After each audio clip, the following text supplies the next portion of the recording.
Selamat datang kembali di Deep Dive kita. Kali ini kita punya beberapa materi renungan singkat ya, pagi dan malam. Semuanya fokus ke satu ayat kunci, Yohanes 3:16. Nah, misi kita hari ini, kita mau coba gali lebih dalam nih pesan inti dari sumber-sumber ini.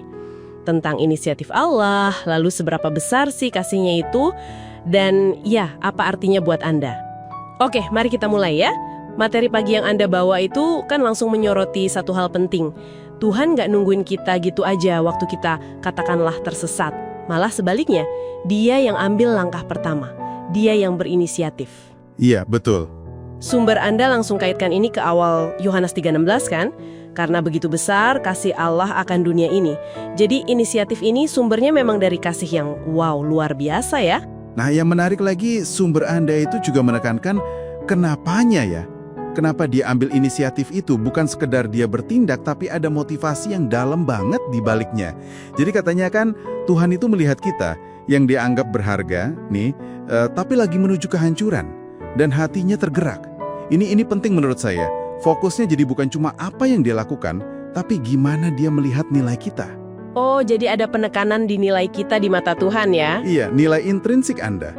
Bahkan mungkin di saat Anda sendiri merasa paling nggak berharga, sumber Anda bilang inisiatif keselamatan ini datangnya murni dari Dia. Karena kasihnya yang melihat nilai itu. Itu dulu. Nah, ini nyambung nih kayaknya.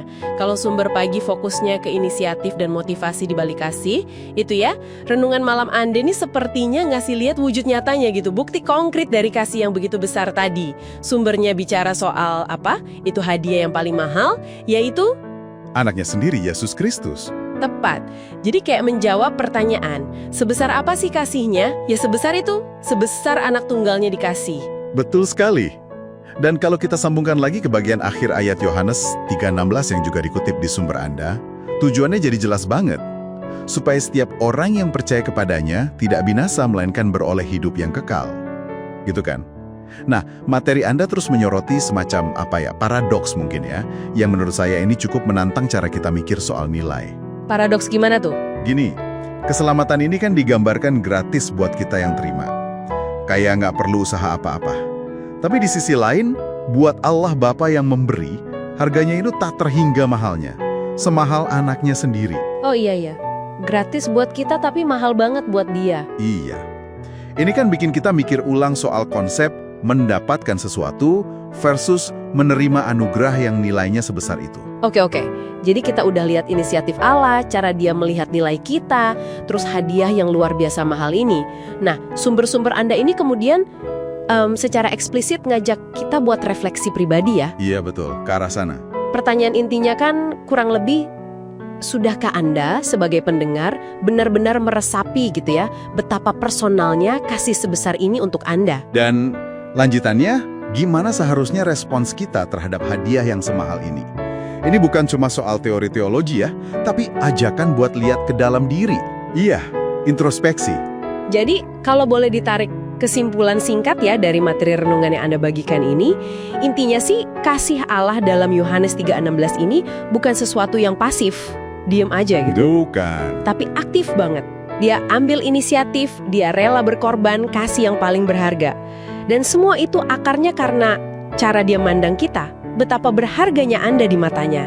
Keselamatan jadinya yaitu tadi, hadiah gratis yang tak ternilai buat kita, tapi dibayar lunas dengan harga tertinggi sang pemberinya. Nah, ini tentu saja memunculkan pertanyaan penting ya, untuk Anda renungkan lebih lanjut nanti setelah sesi kita ini selesai.